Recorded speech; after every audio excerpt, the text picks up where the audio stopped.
நேற்றைக்கு பார்த்தீங்கன்னா 19/7 நேற்றைய தினம் ஞாயிற்றுக்கிழமை மாலை 6 மணி அளவில் எனது ஃபோனுக்கு வந்து ஒரு ஃபோன் வந்துச்சு. அதில் வந்து பார்த்தீங்கன்னா ஒரு மர்ம நபர் பேசுகிறாரு. நான் வந்து அரசு அதிகாரி அப்படின்னு சொல்லி பேசுகிறாரு. அவர் பேசிட்டு கடந்த தேர்தலில் பூரா நம்ம போட்டியிட்டனால சுயேட்சை வேட்பாளர் உங்களை நான் வந்து அரசு அலுவலகத்தில் பார்த்துருக்கேன் அப்படின்ற மாதிரி அவர் பேசினார். எனக்கு வந்து அவரை வந்து அடையாளம் தெரியலை.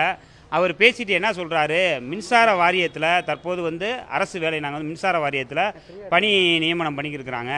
உங்களுக்கு தெரிந்த இளைஞர்கள் யாராவது இருந்தால் சொல்லுங்கள். ஒரு 11 இடம் வேக்கன்சியாக இருக்குது. ஒரு இடத்துக்கு 10 லட்ச ரூபாயிலேருந்து 8 லட்ச ரூபா வரைக்கும் நாங்கள் வாங்குகிறோம்.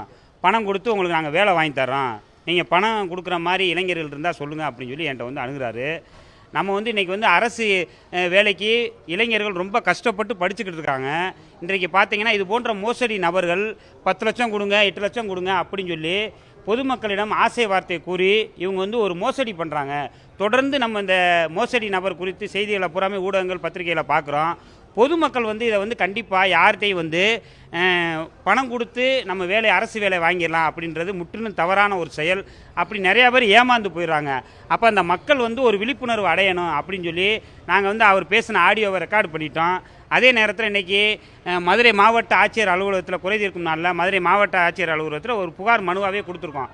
அந்த மனுவில் இது போன்று மோசடி நபர்கள் மக்களை ஏமாற்றும் விதமாக பணம் பறிக்கும் நோக்கத்தில் இருக்கிறாங்க, அவங்கள கைது செய்யணும் அப்படின்னு சொல்லி அந்த மனுவில் கொடுத்துருக்கோம். அதே நேரத்தில் பாருங்கள், பொதுமக்களுக்கு வந்து அவங்க வந்து ஏமாத்துறாங்க. அதை குறிக்கும் விதமாக இன்றைக்கி வந்து அல்வா பாக்கெட்டுகளுடன் வந்து நாங்கள் வந்து மனு கொடுக்க வந்திருக்கோம். நூதன முறையில் மனு கொடுத்துருக்கோம். பொதுமக்கள் இதை பார்த்து விழிப்புணர்வு அடையணும். அரசு வேலைக்கு பணம் கொடுத்து சேருவது என்பது முற்றிலும் ஒரு மோசடியான ஒரு சட்டத்துக்கு விரோதமான செயல். இதை வந்து அரசாங்கம் தடுக்கணும். வருங்காலத்தில் இது போன்ற நிகழ்வு நடக்கக்கூடாது. அதனால் நாங்கள் வந்து இன்றைக்கி வந்து மனு கொடுக்க வந்திருக்கோம். சமூக ஆர்வலர் சங்கரபாண்டியன், மதுரை.